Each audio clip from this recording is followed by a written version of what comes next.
ஒரு ஊர்ல சாரா, தாரான்னு 2 துருதுருன்னு இருக்கிற சின்ன பொண்ணுங்க இருந்தாங்க.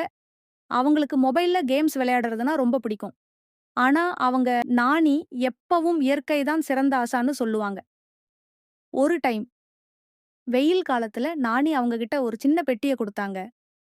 அதுல தக்காளி, வெண்டைக்காய், கத்தரிக்காய் விதைகள் எல்லாம் இருந்துச்சு. நாம ஒரு தோட்டம் போடலாம்னு கண்ண சிமிட்டிட்டே சொன்னாங்க. முதல்ல பசங்க 2 பேரும், "போங்க நானி, தோட்டம் போடுறது ரொம்ப போர் அடிக்கும். நாங்க வரலப்பான்னு" சொன்னாங்க. ஆனா நானி சிரிச்சுக்கிட்டே, "ஒரு தடவை செஞ்சு பாருங்கன்னு" சொன்னாங்க. அவங்க வீட்டுக்கு பின்னாடி இருந்த கொஞ்ச இடத்துல மண்ண தோண்டி விதைகளை நட்டு தினமும் தண்ணி ஊத்தினாங்க. நாட்கள் வாரங்களா மாறிச்சு. மெதுவா சின்ன சின்ன பச்சைத் தளிர்கள் மண்லிருந்து எட்டிப் பார்த்தன. சாரா சந்தோஷத்துல கத்திட்டா, "பாத்தீங்களா? அதுங்க வளருது." தாரா தன்னோட சின்ன டைரியில ஒவ்வொரு நாளும் நடக்கிற மாற்றங்களை எழுத ஆரம்பிச்சா.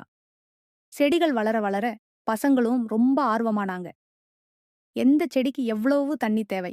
சூரிய வெளிச்சம் எப்படி வளர உதவுது? பொறுமையா எப்படி இருக்கணும்னு கத்துக்கிட்டாங்க. சாராவும் தாராவும் அவங்க வீட்டுல விளைஞ்ச தக்காளிய வச்சு ஒரு சாலட் செஞ்சு பக்கத்து வீட்டு ஃப்ரெண்ட்ஸ்க்கு குடுத்தாங்க. அவங்களுக்கு ரொம்ப பெருமையா இருந்துச்சு.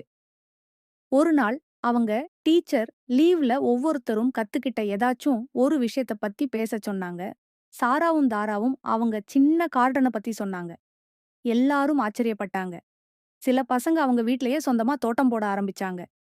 தோட்டம் போடுறது மூலமா பசங்க வெறும் செடிகளை மட்டும் வளர்க்கல. பொறுப்பு, அக்கறை, பொறுமை, இயற்கையின் மேல ஒரு அன்புன்னு நெறைய விஷயங்களையும் வளர்த்துக்கிட்டாங்க. இனி நாமளும் சின்ன சின்னதா நம்மனால முடிஞ்ச செடிகள நம்ம வீட்லயே வளர்த்து ஆரோக்கியமா வாழ முயற்சி பண்ணலாமே!